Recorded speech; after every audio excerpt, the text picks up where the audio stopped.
Hey everybody, Rob here, back with another exciting episode of What CD is Rob Listening To? And I don't believe I've talked about this one yet. This is the Rush 50 compilation that came out earlier this year. And this thing is a damn beast, okay? Now I've heard a lot of complaints from people saying that this is just a cash and grab. Maybe it is to the casual fan, but to somebody like me, I think it's pretty awesome to have this in my collection. We finally get Not Fade Away and You Can't Fight It, the 1973 single that predates the debut album.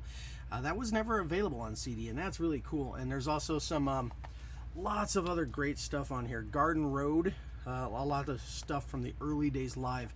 And I think that's cool. Garden Road. We've got the board version of Working Man that came out, I don't know, around 2010, 11. So you got the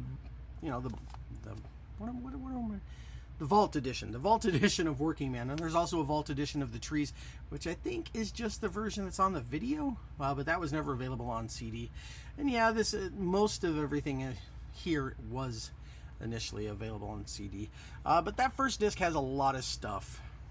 I'm trying to remember. I don't see a track listing in here, so we're going off the top of my head. I know there's a Anthem. I believe there's a version. Here we go. The track list. Need Some Love. There's the live version of that, which wasn't.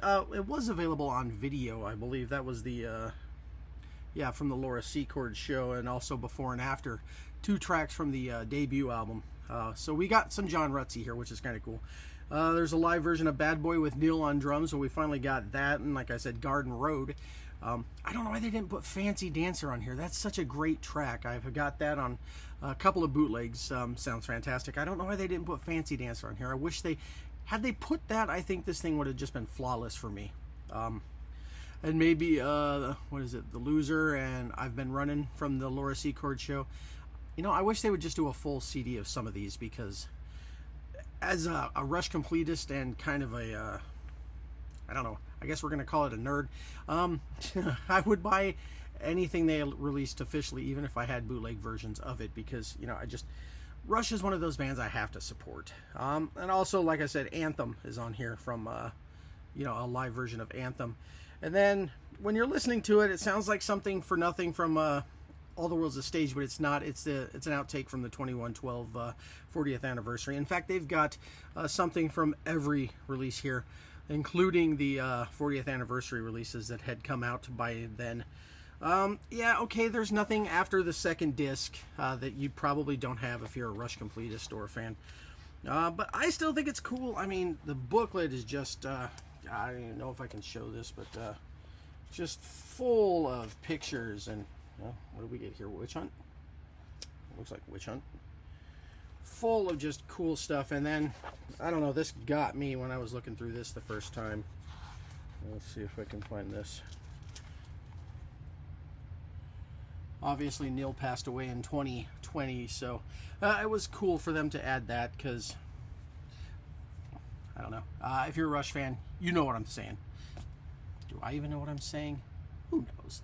But anyways, I think this was worth the money. I think Amazon has it knocked down at least 20-25 bucks off of what it was initially. So definitely worth it. It comes in this hard case.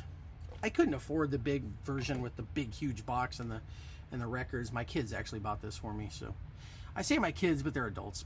So anyway, we're listening to this today. 4 discs, lots of live stuff, lots of studio stuff. Like I said, there's something from every official Rush release. They didn't put anything from Archives on here. What the hell, right? Oh my goodness. Nothing from Chronicles. Anyway, you know what would have been cool? And I'm just throwing this out there. The single of Caravan and BU2B. It would have been cool to put those on there. I mean, yeah, I've got it. I'm sure many people do. But they're just slightly different from the studio released version. So those would have been cool to put on here. But anyway, I could sit here all day and talk about what I would have done differently, but I think they did a pretty good job, whoever was in charge of putting this together. I love that they included some live stuff. I'm ecstatic that they added Not Fade Away and You Can't Fight It. I would have bought this set just for that alone. So anyway, if you're a Rush completist, or you want to kickstart your Rush collection, and you don't want to start with getting all 20 studio albums. Yes, Feedback is a studio album. It was recorded in the studio. Even the band considered it a studio album. Come at me. Anyway, I know we're going to listen to this, and I'll talk to you again later. Doodles.